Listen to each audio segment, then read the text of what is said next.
No figure from medieval times is as vivid to us today as the knight.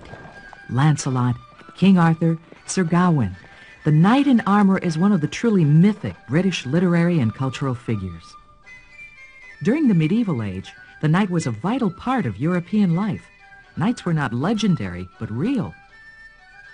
Becoming a knight required years of rigorous and intensive training. The road to knighthood would begin for a boy of the noble class when he was about 7 years old.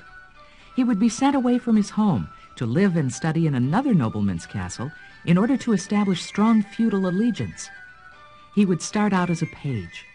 The page's duties included waiting on tables, cleaning, and handling other minor chores around the castle. The page's status was relatively lowly. He could be ordered around by almost anyone in the household. When he was about 13, a page would become a squire, and his real training would begin.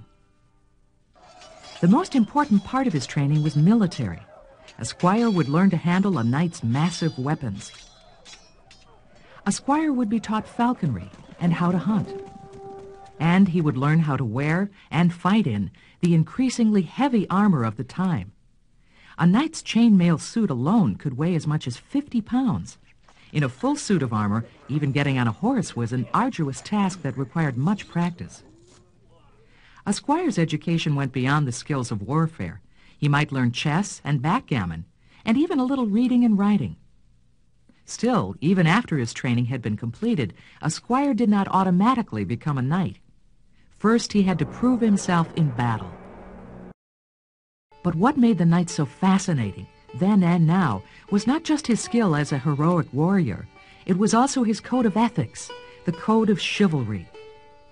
A knight must be merciful without wickedness, affable without treachery, compassionate towards the suffering, and open-handed. He must be ready to help the needy and to confound robbers and murderers. He must prefer death to dishonor. The knightly virtues of chivalry were celebrated in ballads, poems, and even guidebooks that explained how a true knight was to behave. A knight was to be honorable in matters of courtly love. A knight was to hold his lady in the highest possible regard, to dedicate deeds of bravery to her, to pine away for her. The institution of knighthood, with its codes of honorable behavior, began to decline in the late Middle Ages, sometime around the 1400s. New military technologies, like the longbow and the gun, made the mounted knight obsolete. And yet the image of the knight has proved indestructible.